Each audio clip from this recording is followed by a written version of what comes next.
Desde Madrid, ahora mismo son las 6 de la tarde en la Universidad Francisco Vitoria de Madrid. Quiero dar la bienvenida a todos los que se han conectado con nosotros para estas jornadas de actualización en cirugía de cadera. Decir que vamos a estar conectados con diferentes países en Latinoamérica, por tanto allí buenos días en alguno de los sitios y buenas tardes porque pasan las 12 de la mañana en alguno de los países. Después conectaremos con los diferentes ponentes. Y lo primero quería presentarles un poco en qué consisten estas jornadas que vamos a realizar. Vamos a intentar hacer un debate sobre temas candentes, hot topics, sobre artroscopia de cadera, en este caso. Vamos a tratar el tema de la displasia, cuáles son las indicaciones, los límites, en qué casos sí, en qué casos no, y cuáles son las indicaciones en patología degenerativa de cadera. Y también veremos los pros y los contras y espero que haya un arduo debate con todos nuestros compañeros aquí en Madrid, de diferentes puntos de España que ahora les presentaré, y como digo, en ponentes latinoamericanos que tendremos conexiones con México, Colombia, Chile y Argentina. Les voy a poner unas diapositivas de presentación sobre en qué consisten estas jornadas, así de forma general, y ahí podrán ver con detalle cuáles van a ser nuestros tiempos. Estos son nuestros ponentes nacionales, son el doctor Raúl Torres de la Clínica Centro, el doctor Martell del Hospital del Mar de Barcelona, el doctor Juan Rivera de Viamed de Sevilla y el doctor Luis Pérez Carro de la Clínica Montpia de Santander. Gracias a todos por estar aquí con nosotros en la sede de Madrid. Y se conectarán desde diferentes puntos de Latinoamérica el doctor Claudio Mella de Chile, que le tienen ahí a su izquierda, el doctor Víctor Ilizarriturri de México, el doctor Fernando Comba de Argentina y el doctor Johnny Márquez de Colombia.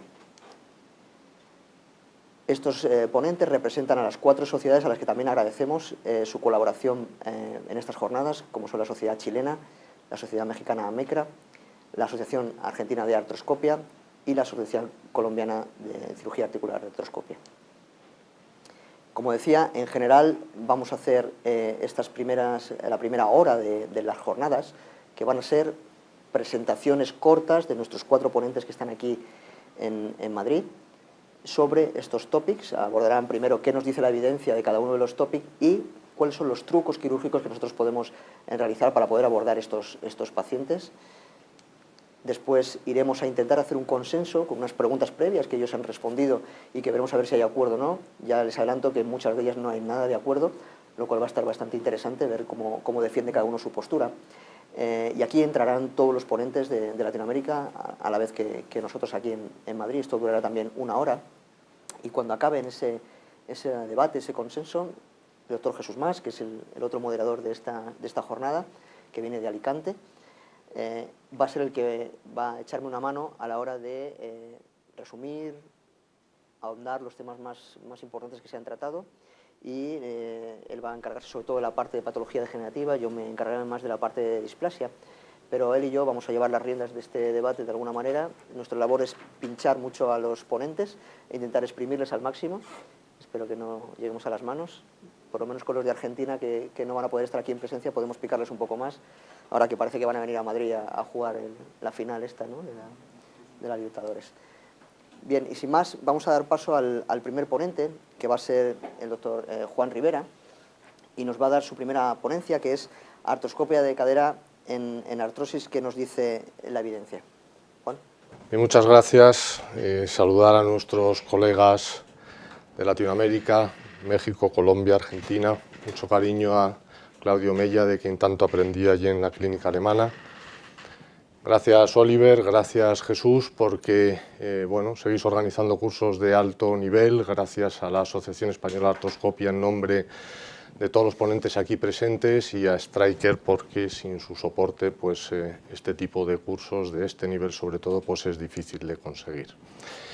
Bien, me corresponde a mí romper el hielo, hablar de un tema controvertido, la artroscopia de cadera dentro del campo de la artrosis, hablar de la evidencia que la respalda o la deja de respaldar y dar una opinión del grupo de cirujanos españoles que desde hace un tiempo pues venimos trabajando en este y en otros campos, ¿no?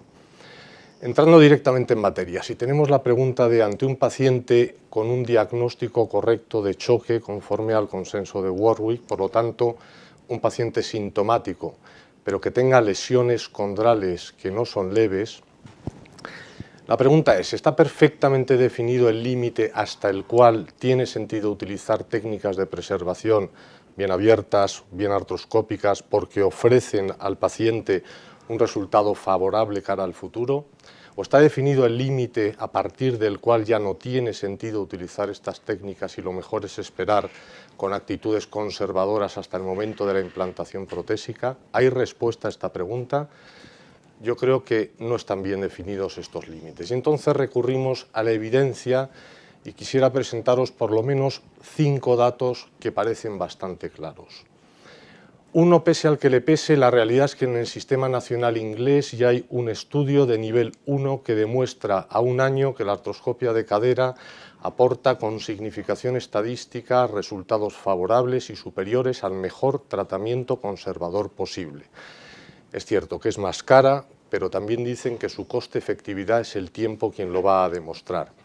Y yo espero que los estudios de nivel 1 que tienen aquí representados en los próximos 2 o 3 años refrenden este primer planteamiento que a todos los que estamos en este campo pues, nos ha animado. Segundo, los padres de la luxación segura, los padres del concepto del choque, la escuela de Berna, tienen ya resultados con seguimientos mínimos de 10 años de 80% de excelentes o buenos resultados. Y el subgrupo de Berna que cogió el camino artroscópico ya tiene resultados a una media de 7 años de un 87% de excelentes buenos resultados. Tercer concepto, la revisión sistemática que ha conseguido aunar un mayor volumen comparativo de pacientes con diagnóstico correcto de choque, unos tratados artroscópicos y otros con luxación segura, seguimientos medios aceptables, muestra tasa de conversión a prótesis total de entre un 7 a un 10%. Esto quiere decir que casi un 80-85% de estos enfermos tienen excelentes o buenos resultados, mostrando la artroscopia menos complicaciones y mejores resultados en lo que se refiere a las tablas de calidad de vida. Cuarto elemento y muy importante, la mayor concentración o la revisión que ha conseguido aunar el mayor volumen de pacientes con un diagnóstico correcto de choque, tratados todos con la artroscopia y que tienen un seguimiento medio de 10 años, demuestra, este estudio está hecho en el estado de Nueva York y publicado en el 2018, un 81% de excelentes o buenos resultados. Es decir, parece que el concepto choque asociado a artroscopia empieza a tener un respaldo potente de la evidencia, pero todo este mundo tan bonito cambia cuando introducimos dos conceptos, la lesión condral avanzada y el paciente por encima de 40 años. Entonces, esta revisión sistemática, la más potente que existe a día de hoy, realizado por estos australianos, nos muestran cómo cuando introducimos el concepto lesión condral avanzada se dispara la probabilidad de mala evolución a una coxartrosis. Cuando introducimos el concepto paciente mayor de 40 años se multiplica por 7 veces la probabilidad de un mal resultado artroscópico o de conversión a prótesis total por casi 3 veces y media. Y un pequeño subanálisis, 2 series, la de McCarthy, una de las de mayor seguimiento hasta 13 años, casi un 65% de sus enfermos no están convertidos a prótesis total y muchos de ellos eran tenis 2.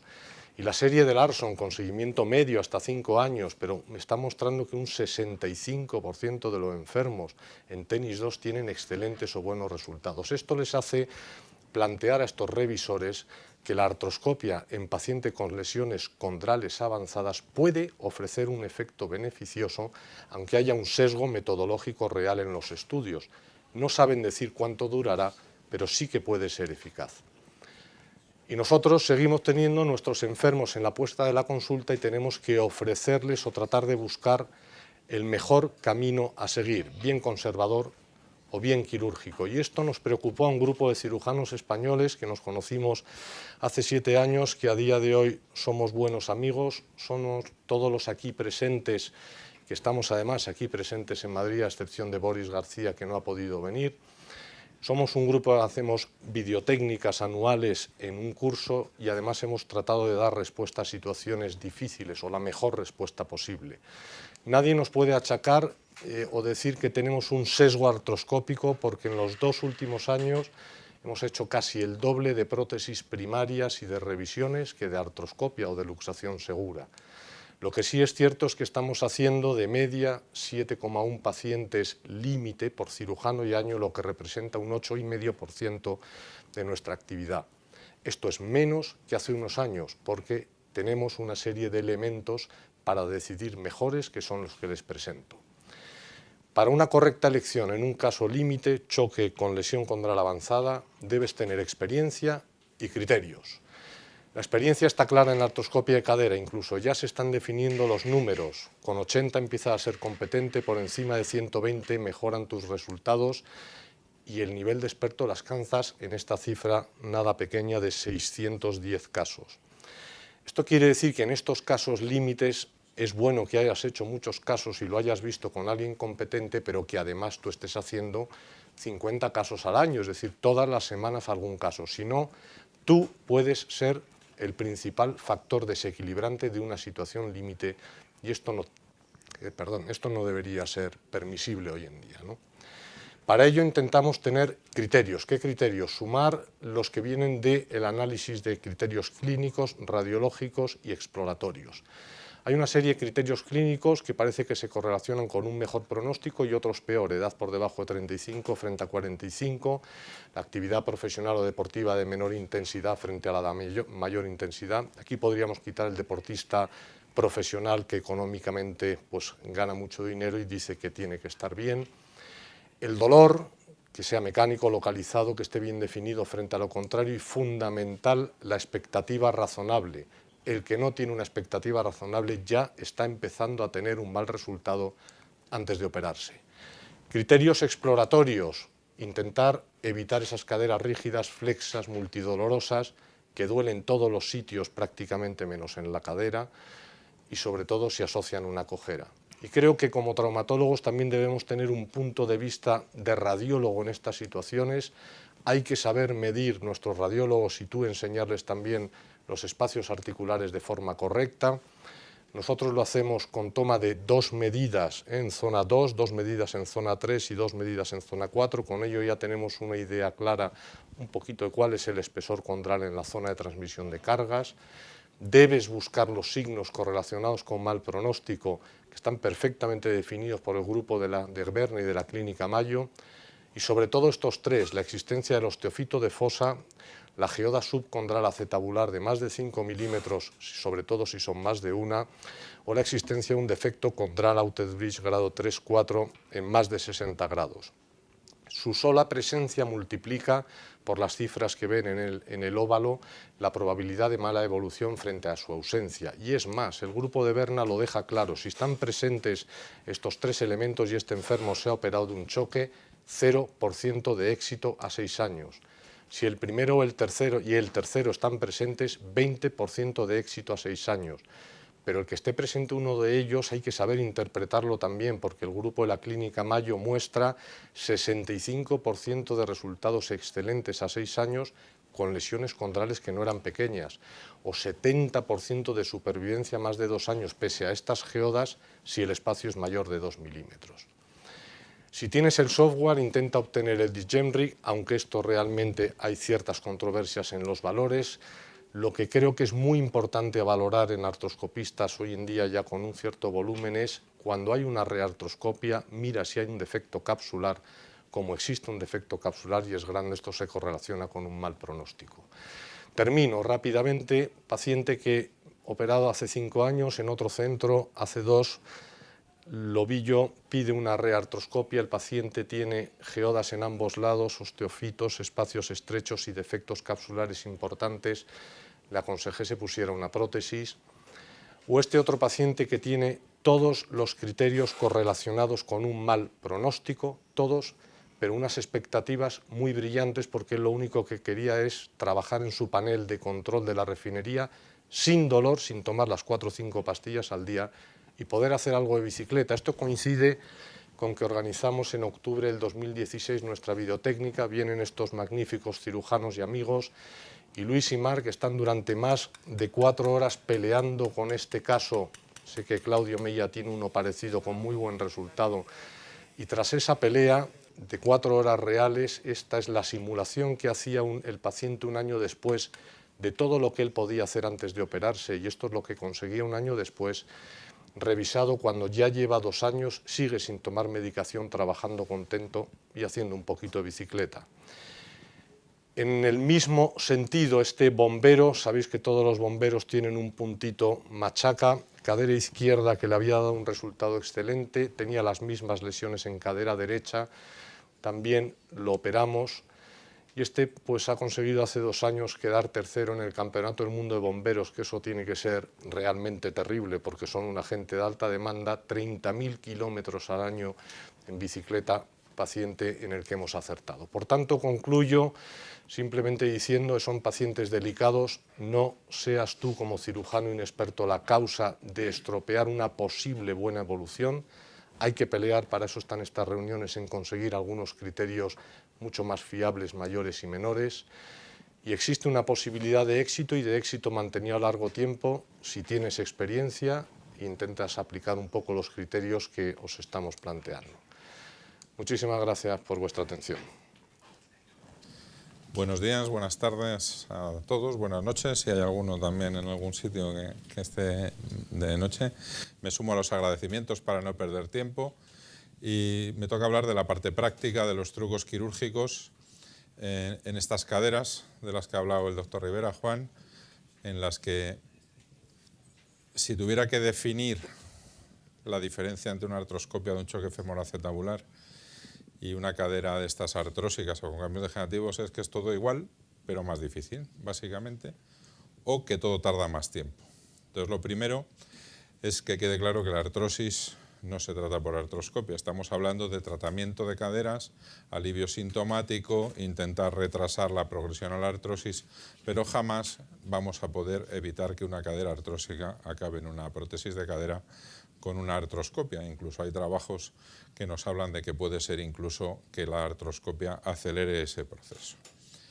Y si algo, como decía, diferencia estas caderas es que se tarda más tiempo. Y se tarda más tiempo desde la consulta, porque en la consulta debemos intentar que este paciente sea distinto a los otros ya desde el principio, al no crear falsas expectativas, al explicar bien los objetivos, y muchos de ellos vienen, como decía Juan, con unos anhelos que son difíciles de conseguir por artroscopia, y debemos de explorar y estudiar bien a estos enfermos, porque obtendremos mejores resultados cuando el problema sea un paciente que tiene una proliferación osteofitaria grande, que tiene una cadera que tiene menos movilidad de lo normal, y serán peores los resultados en aquellos pacientes que tienen cambios artrósicos derivados de una displasia, en los que hay una lesión condral, un grado 4, y no tienen esa pérdida de movilidad o ese bloqueo o esa rigidez por culpa de los osteofitos, que es donde nosotros podemos actuar.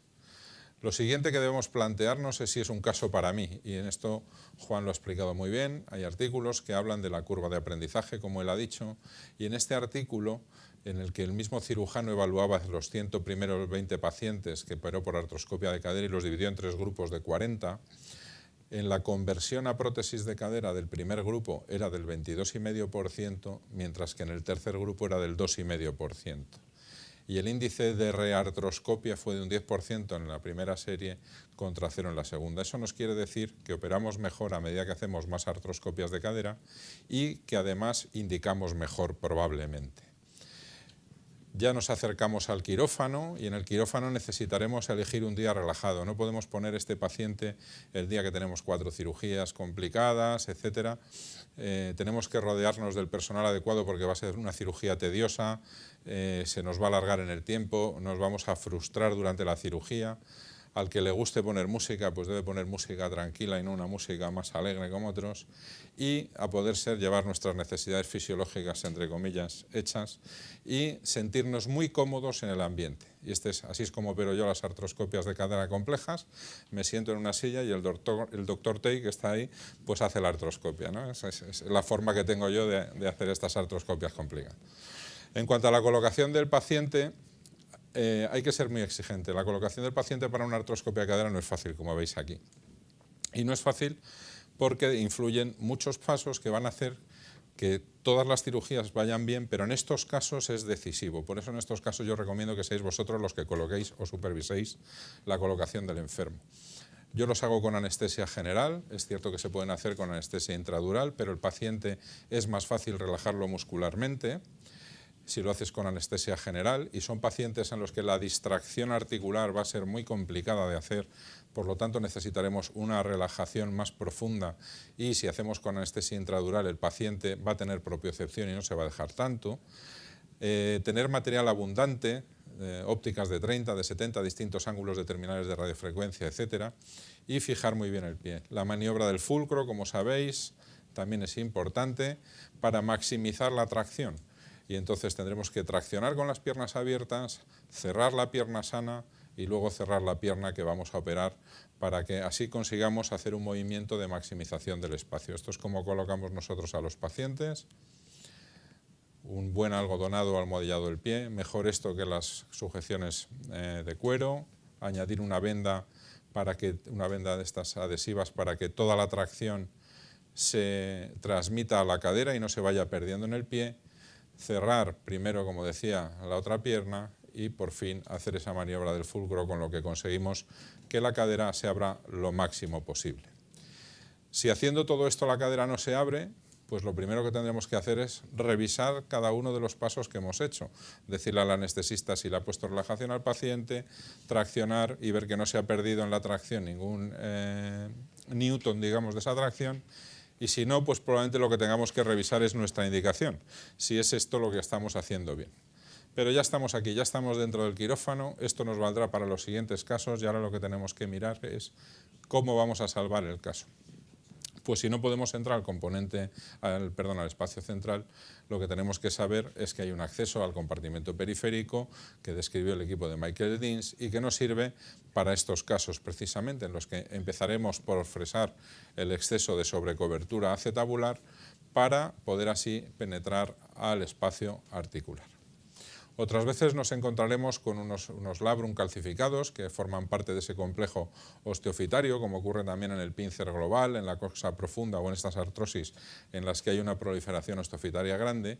Y en estos casos lo que tendremos que hacer es entrar al componente periférico y antes de hacer la tracción ir fresando con mucho cuidado de no lesionar la cabeza femoral, aunque también tenemos que tener en cuenta que el cartílago de la cabeza está escondido dentro del acetábulo, e ir fresando poco a poco este osteofito hasta, como veis en la imagen de abajo, conseguir al ir fresando el osteofito el poder penetrar al espacio central.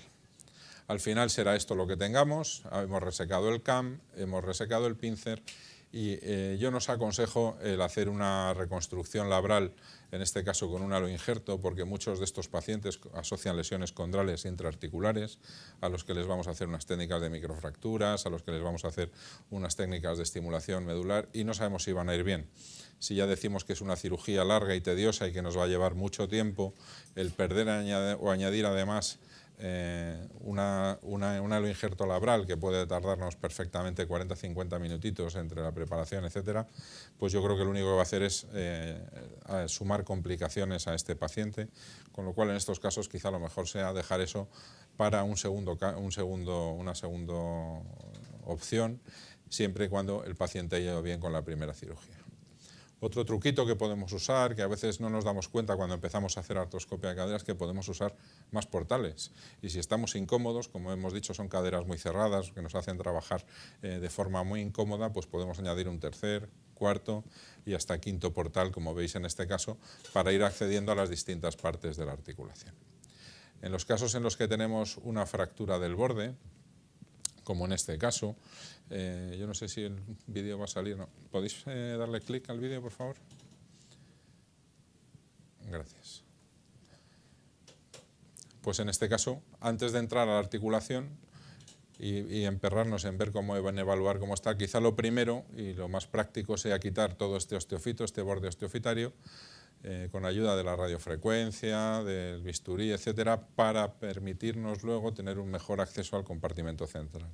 Si nos empeñamos en entrar en este tipo de caderas, lo más probable es que consigamos rayar la cabeza femoral y tener más lesiones condrales. ¿Picas, por favor, en el vídeo otra vez?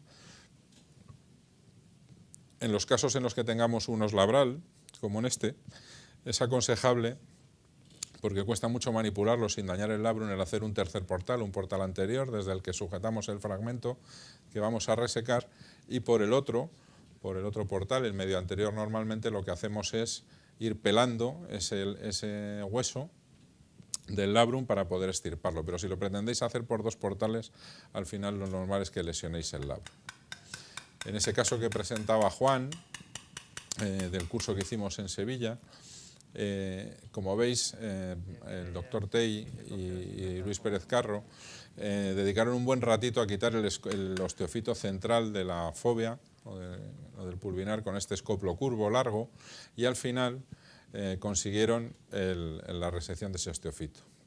A la hora de hacer microfracturas muchas veces nos encontramos incómodos con los punzones que tenemos en nuestro instrumental, y quizá tenemos que recordar que hay instrumentos motorizados que nos permiten, cuando son lesiones amplias, el llegar muy bien a estas lesiones, evitando hacer esas rozas o evitando hacer esos rayajos en el hueso subcondral, en vez de hacer perforaciones realmente.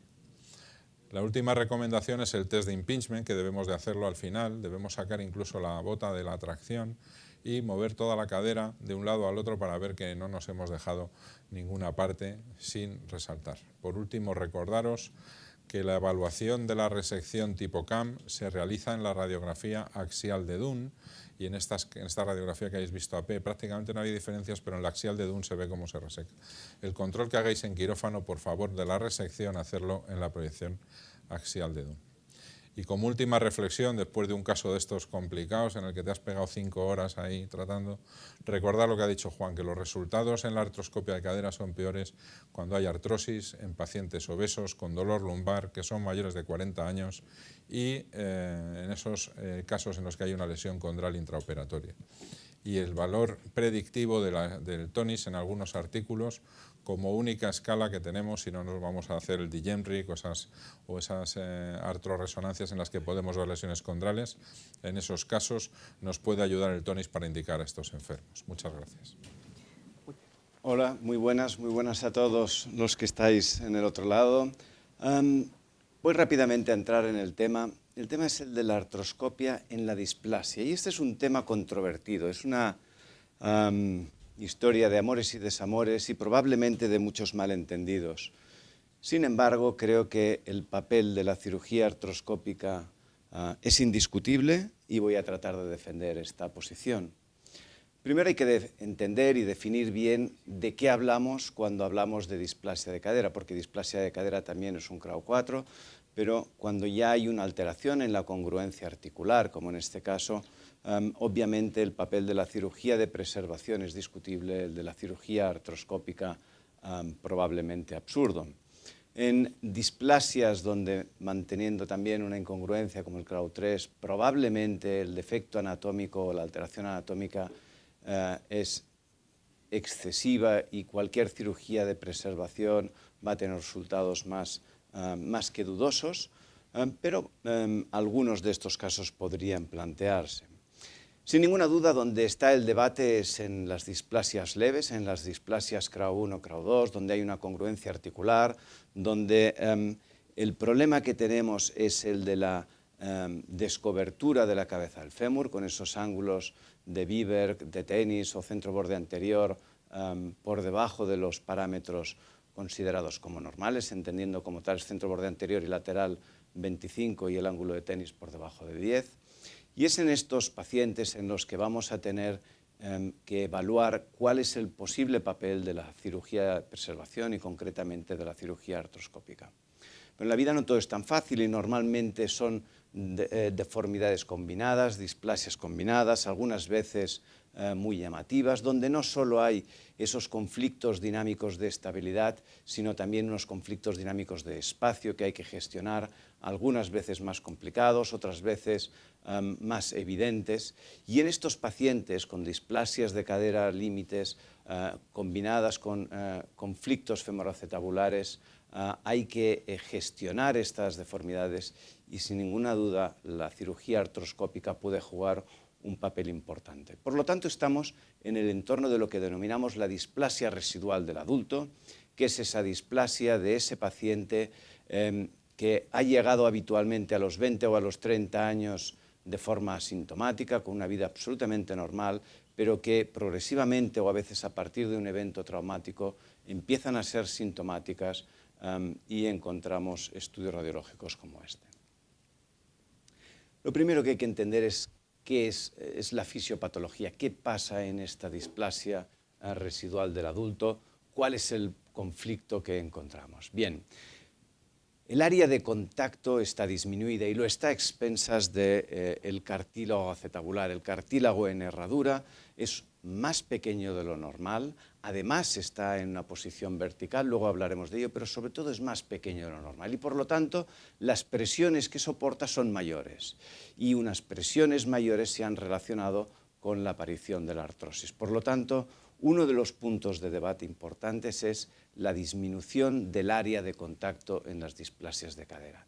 Fijaros en esta imagen de espécimen cadavérico donde vemos cómo ese cartílago acetabular está aumentado con el rodete acetabular. Por lo tanto, el rodete acetabular va a jugar un papel muy importante y si en un adulto, en una cadera normal, supone un aumento del 25% del área de contacto, probablemente en estos pacientes con displasia, donde estos rodetes son mayores y donde los cartílagos acetabulares son menores, ese porcentaje sea mayor. Por lo tanto, la primera idea clara es que para mantener el área de contacto es importantísimo preservar esa estructura, el rodete acetabular, como lo demuestra multitud de estudios biomecánicos y también series clínicas abundantes.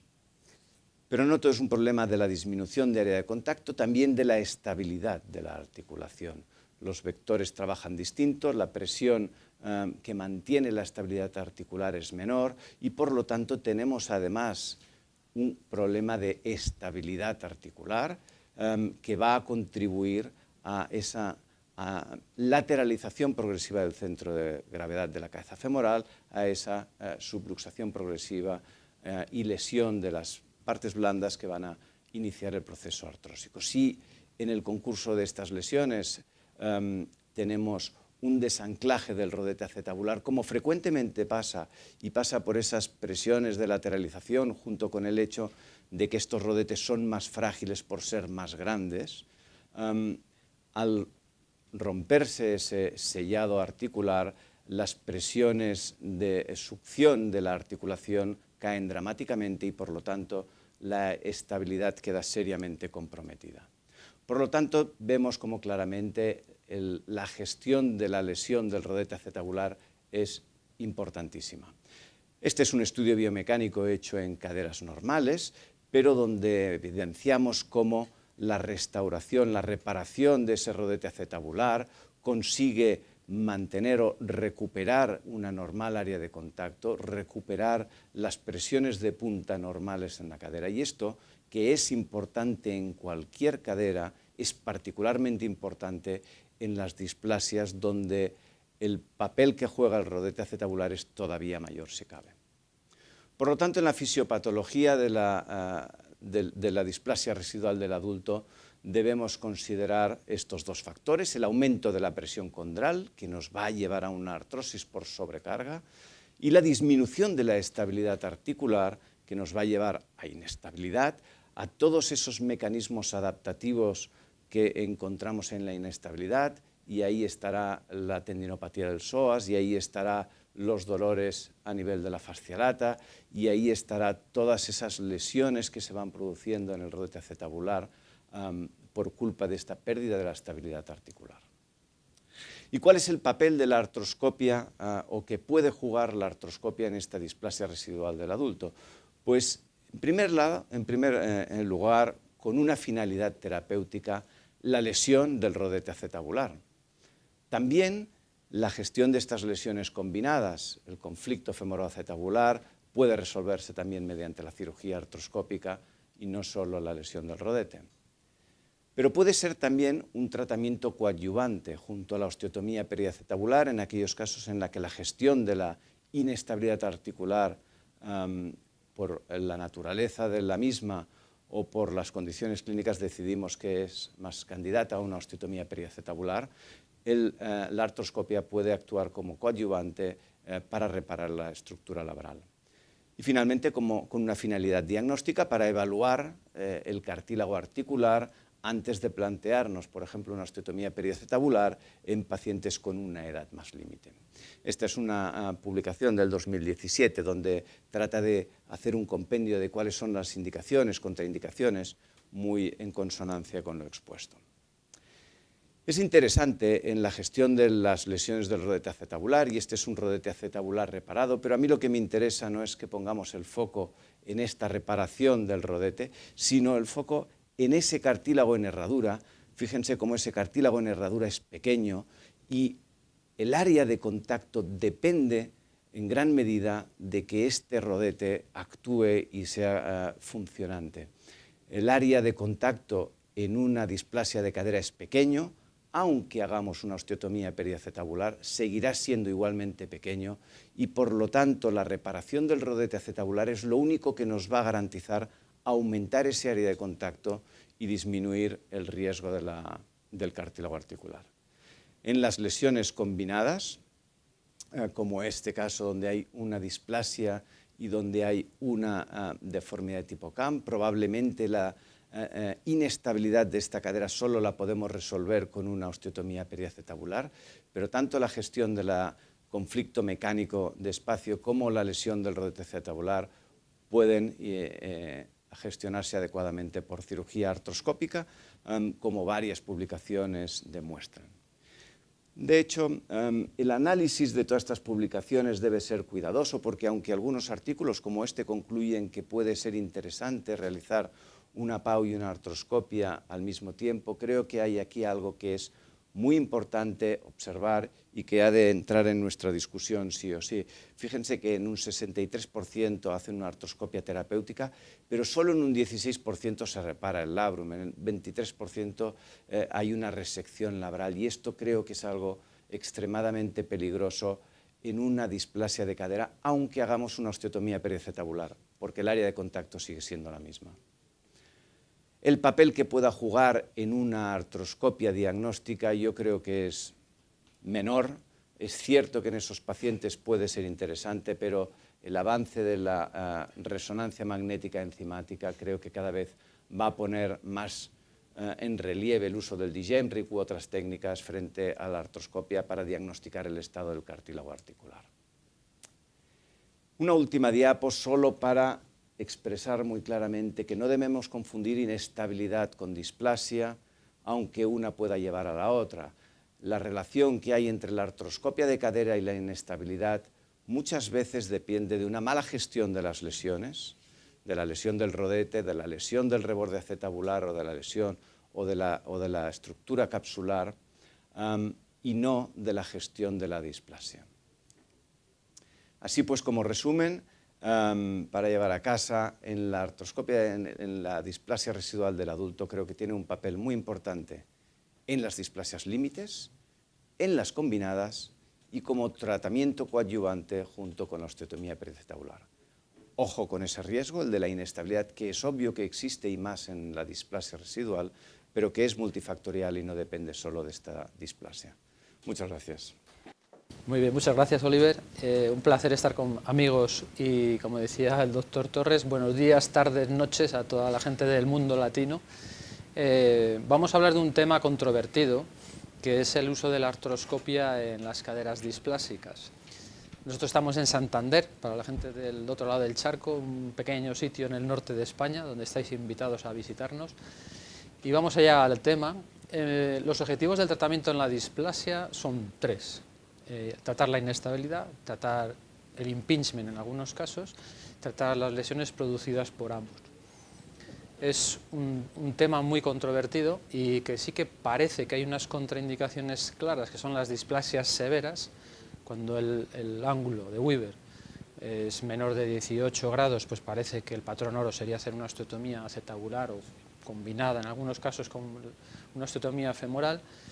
Y en casos en que la displasia la consideramos en el límite, que puede ser entre 18, 20 y 25 grados, si tenemos el paciente que tiene además es muy laxo y encima tiene una anteversión femoral más de 25 grados, o tiene un daño articular severo, pues quizás lo mejor es dejar al paciente tal y como está o derivarlo. El tratamiento de la inestabilidad lo podemos realizar a nivel de la cápsula, bien abierto, vamos a hablar de artroscopia, o a nivel del hueso, con procedimientos que son muy novedosos, endoscópicos, el SHELF, introducido por un cirujano japonés, que es Yoshi Ushida, y luego ya combinarlo no con procedimientos abiertos como una osteotomía periacetabular o osteotomías femorales simultáneos en diferido, o incluso plantear, según la edad del paciente, directamente una prótesis.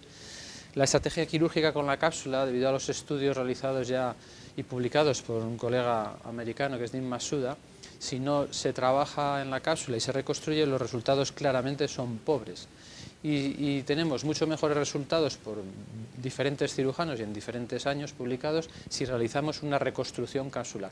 Parece que este concepto es uno de los conceptos fundamentales. Cuando las indicaciones son apropiadas, la aplicatura capsular ofrece buenos resultados a corto y medio plazo. No sabemos todavía qué pasa a largo plazo, llega a más de 5, más de 7 años. Y tenemos un éxito casi del 80% y lo único que nos marca un poquito es la selección de la edad, que en principio la edad avanzada, que ahí suena un poco que una edad avanzada sea más de 35 años es un poco deprimente, pero para la displasia parece que sí, más de 35 años Benjamin Down, más de 42, cirujano japonés, y de 38 años Ushida, pues parece que la aplicatura no obtiene tan buenos resultados. Es fundamental reconstruir el ligamento iliofemoral en estos casos porque controla la rotación externa y la traslación anterior, que en las displasias es uno de los problemas de inestabilidad. La cápsula la manejaremos con un corte capsular interportal y un cierre capsular o una aplicatura. Hay que dar muy poquita tracción para empezar el caso, ir testando con radiografías, que a veces con 4 o 6 vueltas ya se obtiene la distracción, técnica all inside para controlar la cápsula que dejamos tanto arriba como abajo y 3 portales para poder manejar luego las suturas. Hubo controversia entre aplicar la cápsula o hacer retracción capsular, pero parece que ya todos los cirujanos estamos haciendo reconstrucciones aplicando la cápsula. Aquí veis un poquito en 2 vídeos la técnica quirúrgica de aplicar la cápsula. Una vez que hemos terminado la sutura capsular, pasamos con los nuevos dispositivos que la verdad que nos han facilitado mucho realizar estas cirugías que a veces son complejas, y podemos capturar arriba y abajo en los bordes de la cápsula que hemos abierto y luego ir cerrando, dando por lo menos 3, a ser posible, 3 anclajes, 3 suturas y de material no reabsorbible. Esos serían un poquito los vídeos y una de las técnicas. El hueso. ¿Cuándo podemos actuar sobre el hueso y cuándo se debería de actuar con una técnica endoscópica tipo SHELF, que todavía está por definir? Aparece este concepto que es el índice de FIR, que está publicado por uno de los grupos de Suiza, que nos va a orientar un poquito si una cadera es estable o es inestable. En caso de que sea inestable y la consideraremos que es una posible candidata a cirugía artroscópica y no a osteotomía, tendremos que añadir probablemente un SHELF endoscópico, aunque todos estos son conceptos que en evolución, pero el cirujano japonés Ushida obtiene buenos resultados en el 75% de casos, o sea que habrá que esperar en el tiempo qué es lo que tenemos que hacer en este tipo de caderas, que queremos añadir algo que no sea en el hueso, que no sea una osteotomía. Pasamos al tratamiento del impingement. En principio trabajaremos en el subspine, la osteocondroplastia clásica, y luego en muchos casos de displasias límite nos encontramos con un hueso acetabular accesorio. El impingement en la displasia, la prevalencia todavía no está publicada realmente, porque es un concepto nuevo ya de por sí, el subspine. Si ves, empiezan a aparecer las primeras publicaciones hace poquito, y además puede predisponer la mayor anterior inclinación pélvica en las displasias a que aparezca este subspine, y parece que aparecen en las primeras publicaciones que solo tratando el subspine puede ser la solución para uno de estos pacientes. La osteocondroplastia en la deformidad de CAM en displasias es un 80%, está publicado por el doctor Masuda, que lo tendremos en Santander en febrero y le podremos preguntar más acerca de estos temas. Es más anterior la jiba y no hay diferencia significativamente estadística en el ángulo alfa entre pacientes con displasia y sin displasia. El ángulo alfa está aumentado. Y si tenemos un paciente que tiene disminuida la flexión en rotación interna o en el test de impingement, podemos pensar que realmente este es un buen caso porque tiene un impingement con una deformidad de Camp y le podemos solucionar el problema. La deformidad de Camp, las soluciones las clásicas, controlar que se selle bien arriba, ver hacia abajo hasta dónde hay que llegar. En muchas chicas hay que llegar muy abajo, hasta la zona intertrocanteria, parte de ahí ya la giba.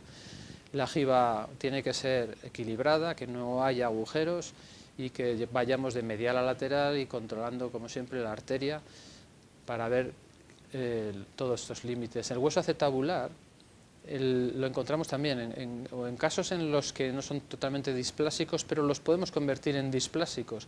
Si obtenemos unos ángulos menores de 25, de 20, al extirparlo tenemos de considerar quitar parte de ese hueso si realmente está realizando un pinzamiento y fijarlo.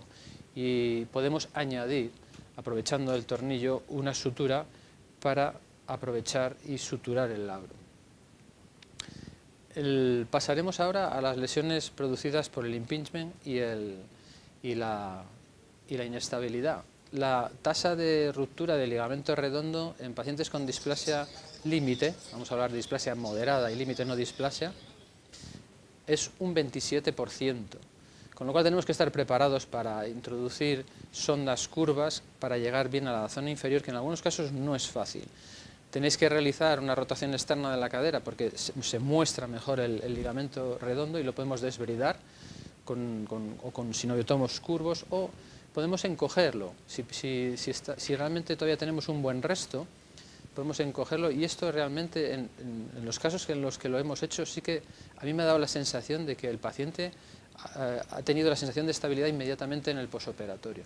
El segundo vídeo que se está mostrando es un paciente con una enfermedad de Ehlers-Danlos, deformidad de tejido conectivo, que al final hemos conseguido, a pesar que al principio parecía que no, pero hemos conseguido un ligamento redondo bastante decente, que diría el doctor Rivera.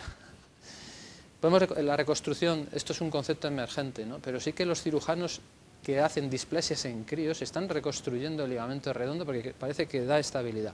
Se puede reconstruir artroscópicamente y lo único que tenemos que decidir es cuándo y en qué casos. Las lesiones condrales, seguimos las clasificaciones de ALAD y el IECRS, y la prevalencia en lesiones en el acetábulo es entre el 59 y el 75,2%, y tenemos que estar preparados para hacer microfracturas y aprovechar un poquito quizás alguna de las técnicas nuevas. Esta es una lesión condral extensa en una paciente displásica a la que le hicimos una membrana con plasma rico en factores de crecimiento y luego se le realizó una osteotomía periacetabular en otro centro. Esto es estamos trabajando ya con las membranas tipo BST Cargel, que estamos teniendo buenos resultados, aunque todo es incipiente. Las lesiones en la cabeza femoral son muchísimo mayores que en pacientes con CAN, entre un 11 y un 32%. Y hablemos ya finalmente de las lesiones labrales, que en principio lo más importante es que la mayor parte de estos pacientes tienen un labrum hiperplásico en un 32% de los casos, que tienen las rupturas son muy anteriores, casi a las 3. Lo que hacemos es en la zona labral colocar anclajes muy pequeñitos, trabajar con una fresa en el modo reverse para no comer nada de hueso y comprobar con el nitinol en la aguja de nitinol en la fosa del psoas que no estamos perforando la zona. La manera de suturar el labrum en las caderas displásicas podemos hacerlo de manera clásica, si vemos bien, de fuera a adentro, pero a veces no es tan fácil porque no vemos nada más que un labrum gigante, y entonces lo que hacemos es de dentro a afuera pasando los hilos, y en algún caso si hacemos perforaciones no nos podemos deprimir porque podemos usar esa perforación para pasar un hilo y hacer una técnica transósea, y si el labrum está muy dañado podemos considerar también una reconstrucción labral, aunque no hay todavía publicaciones de reconstrucciones labrales específicamente en displasias.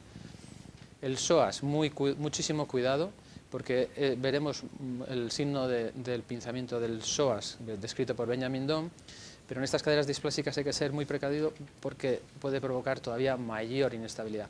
Y también vamos a ver muchos casos de pacientes displásicos que tienen el cuadrado con edema y signos de pinzamiento isquiofemoral, que en principio hay que ser conservador.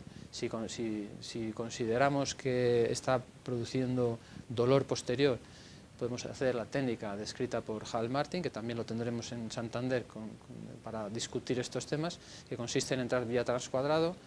Os recomiendo este libro que saldrá ya lo podéis bajar, que es un libro editado sobre problemas posteriores de cadera, y ahí se describen estas técnicas, que lo que consiste es en aumentar el espacio, aunque son técnicas que no se deben de realizar de entrada. Ya para acabar, hay que hacer una selección de casos, es fundamental. Hay unas contraindicaciones claras y unas posibles indicaciones basándose en los nuevos índices que tenemos, el Fear Index sobre todo. Hay que realizar una protección de carga más prolongada que en los pacientes normales, 6 o 8 semanas, una consulta preoperatoria con un cirujano de osteotomías para una decisión conjunta y seguimientos radiográficos frecuentes.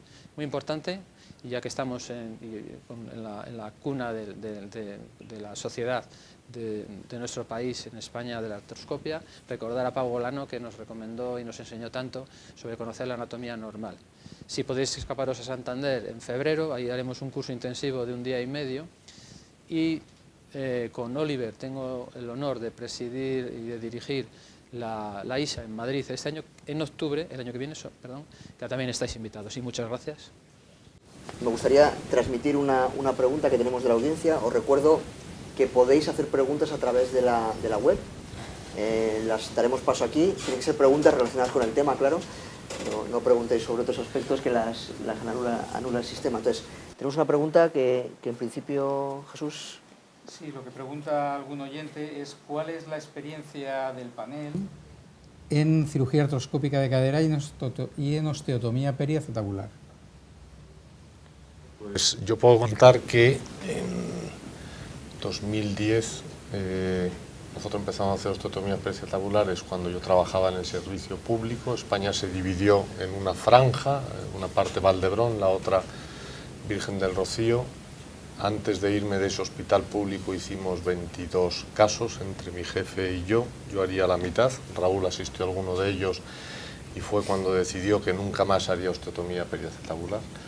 Entonces, lo que yo sí he visto y he podido ver enfermos en la calle es que nosotros empezamos haciendo la osteotomía periacetabular, nunca hacíamos artroscopia previa, el enfermo que estaba decidido a hacer la osteotomía, le hacíamos la osteotomía.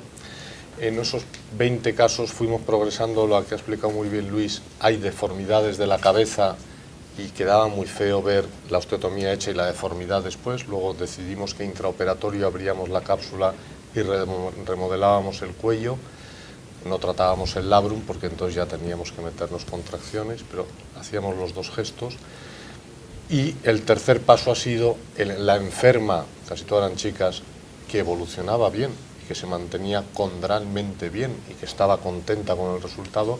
Había algunas que tenían un dolor que un año y pico después tenía características labrales, y esas, que yo recuerdo hacer una allí en el hospital, y he hecho 6 años después 2 casos, 6 años después de la osteotomía, 2 casos en donde ha merecido la pena hacerle un remodelado, reinserción labral, mejora de la situación. O sea que esa es mi pequeña experiencia, pero ¿qué os puedo contar? Sí, doctor Ley. Yo tuve la experiencia en mi antiguo hospital. Tratábamos estos pacientes conjuntamente con Manel Rivas, que hacía una osteotomía periacetabular por el abordaje descrito por Sobal, con lo cual no podía hacer un acceso a la articulación, y en este caso en concreto yo creo que era muy útil el combinar la cirugía artroscópica y la osteotomía periacetabular. La duda era cuál primero, cuál después. En mi experiencia, lo ideal es hacer primero la cirugía artroscópica, porque antes de la osteotomía es más fácil, hacer una buena reparación del labrum, que es esencial para recuperar el área de contacto, y después hacer la osteotomía periacetabular.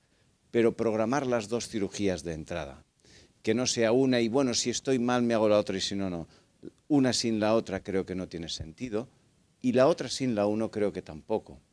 Por lo tanto, mi experiencia era de hacer primero la osteotomía periacetabular, la reparación artroscópica del rodete acetabular. También nos servía para evaluar cómo estaba el cartílago articular. En aquella época confiamos quizás un poquito menos en el Dijemrich, y a posteriori la osteotomía periacetabular. Es cierto que hacerlo al revés tiene la ventaja de que si en la osteotomía periacetabular te has pasado, gestionarlo con la artroscopia puede ser útil, especialmente si hay una excesiva cobertura anterior. Que estas chicas jovencitas, que muchas de ellas no están muy mal, pero simplemente tienen una displasia muy marcada, cuando tú les dejas el labrum, pues no lo vas a hacer mal, lo dejas perfecto, muchas disminuyen su cantidad de dolor. Y al mejorar su cantidad de dolor, cuando tú ya les explicas lo que supone, porque vosotros hacéis incisiones, la técnica Sobal, pero cuando les explicas lo que es una osteotomía periacetabular, después dicen, yo sigo así porque esto para mí es suficiente. Entonces, es un campo difícil, es un campo difícil. Decía que hacíamos la artroscopia, pero programando las dos cirugías. Y me explico. Por debajo de 18 grados, que es el límite que en ese momento consideramos prudente, la cirugía para reparar el rodete acetabular es insuficiente y considerábamos que había que hacer la osteotomía periacetabular. Entonces reparábamos el rodete y a la que el paciente empezaba a estar un poco mejor, recuperado de la cirugía, hacíamos la osteotomía periacetabular antes de que se volviera a lesionar. Pero ya salía con las dos cirugías programadas. Otra cosa es en esa displasia con un ángulo de Bieber de 20 o con un tenis de menos de 14, donde te puedas plantear reparar solo el rodete acetabular y ver qué pasa. Pero ese es otro planteamiento. Yo me imagino que la pregunta iba para cuando te planteas las dos cosas. Cuando te planteas las dos cosas, en mi experiencia, primero la artroscopia, luego la osteotomía, pero que el paciente tenga claro que ha de hacer las dos. Un poco en relación con lo que está comentando Marc, hay otra pregunta de la audiencia que dice que en pacientes jóvenes con displasia límite, y en parte estás contestando a esto, a quien ya se le ha realizado una artroscopia para reparación labral, ¿cuándo es el momento indicado de realizar una PAO?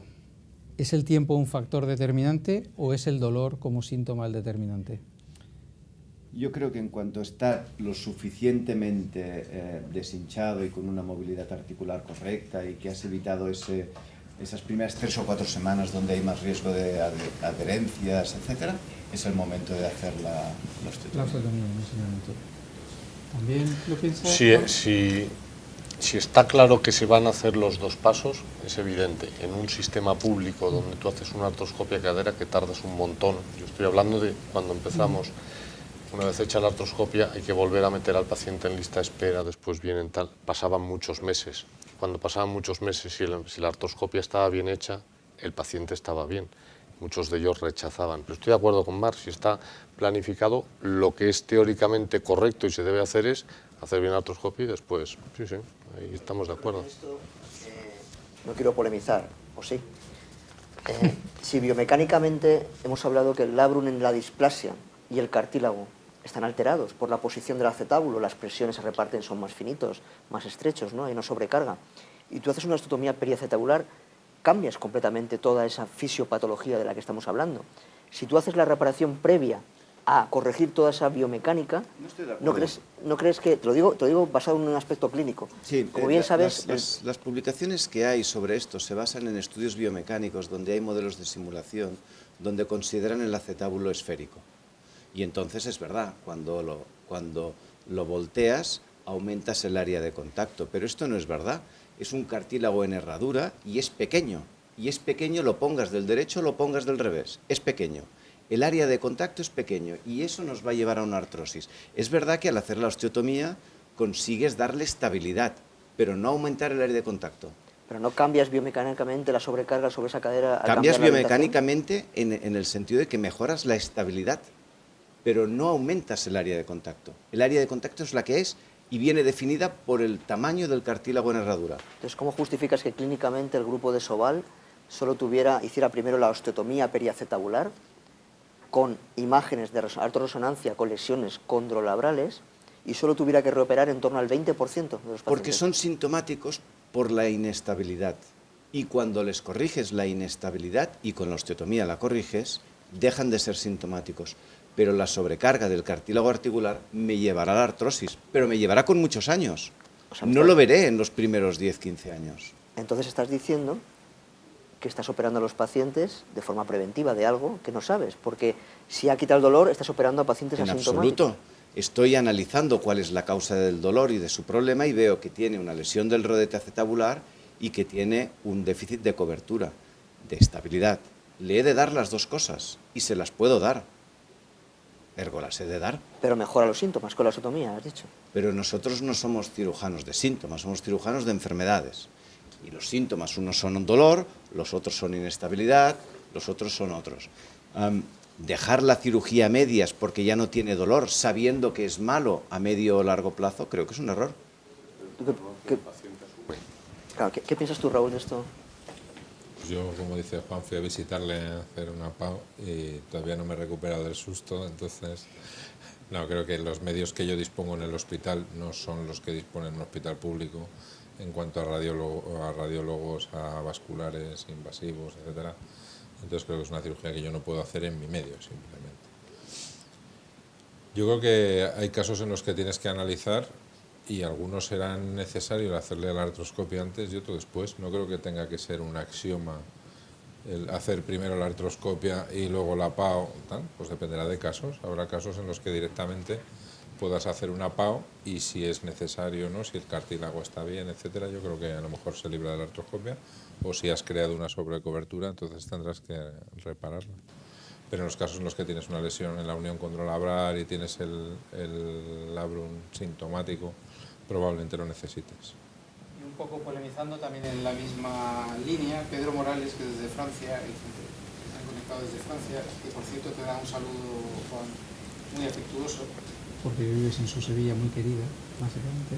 Hace una pregunta si recomendáis, alguien del panel recomienda, en estos casos de displasia, la sutura aislada del labrum, la reparación de este rodete glenoideo, sin corregir la falta de cobertura. ¿En algún caso estaría indicado? Es lo que decimos, yo creo que sí. Sí. Yo creo que sí. Si tú asumes que reparando el rodete acetabular el grado de inestabilidad que tendrás no es importante, puedes plantearte esto. ¿Cuándo? Pues en estas displasias límites. En la que lo que ha empezado a dar síntomas es la rotura de la unión condrolabrar, que reparándola devuelves al paciente a 2 años atrás o 3 años atrás. Sigue teniendo una displasia borderline, pero no tiene el dolor. Bueno, se lo explicas y si lo entiende lo acepta. Es que lo primero que hay que explicarle a un paciente en una situación límite es qué es una osteotomía periacetabular y qué va a suponer. Cuando el paciente escucha eso dice, deme segunda opción. Si es un paciente de 6, 9 meses, 1 año, con unas molestias moderadas que se han agravado en los últimos 2, 3 meses, que está clara la lesión condrolabral y que bueno, que es una chica aceptablemente delgadita, que trabaja en un sitio tal, que no tiene grandes aspiraciones deportivas, que lo que quiere es no tener el dolor, eso es. Bien, comprende que es una probabilidad que en 25 años esté mal, es una probabilidad, también es la otra, ¿no? Pero también hay una probabilidad con la osteotomía periacetabular que tenga varias cirugías por medio, muchos problemas, entonces, bueno, sí, son casos que hay que saber estudiar, ¿no? Son casos que habrá que establecer límites y de esto vamos a hablar luego también un poquito con las preguntas más concretas. Yo creo que esto va a ir saliendo a lo largo de la próxima hora. Lo importante yo creo que tengo que transmitir es que es un arma que tenemos ahí, que no se puede ser purista y decir toda displasia se trata con osteotomías o no se les... No, hay que tener armas y gente que sabe hacer estas cosas. Ofrecéis...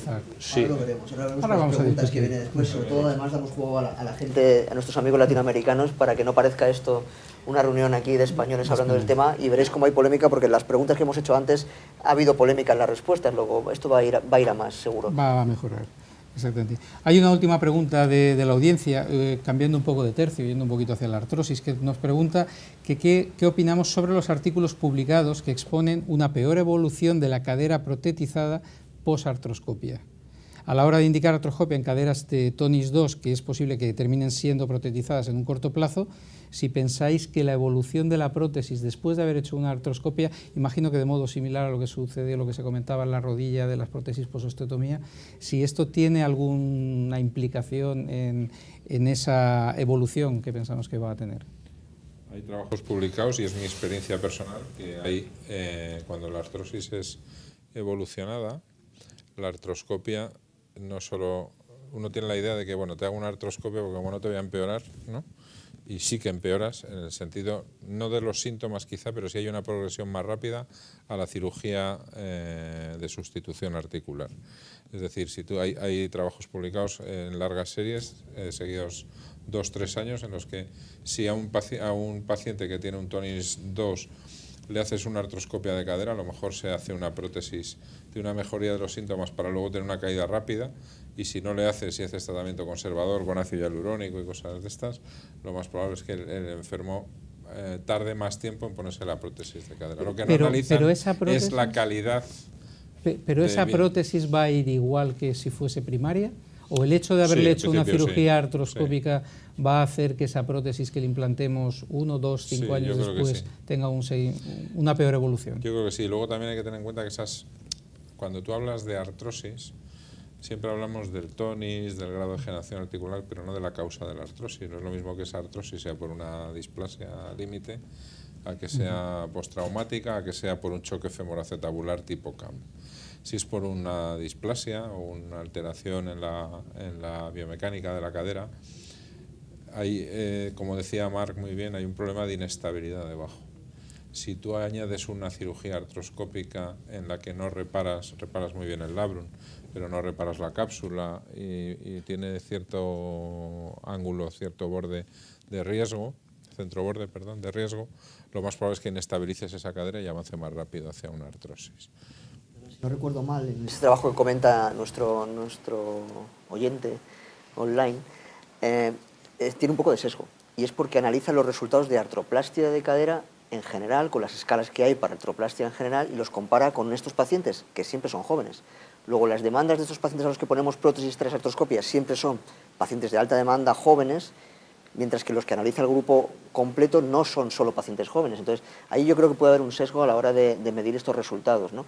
Lo interesante sería hacer un estudio en el mismo perfil demográfico, pacientes de una manera y de otra, y compararlo, ¿no? Yo os animo a poder hacerlo. Yo cuando me leí este artículo dije, esto solamente puede ser porque realmente los pacientes que han operado no tenían tantos síntomas como los pacientes que operamos para una artrosis de cadera avanzada, que vienen fatal.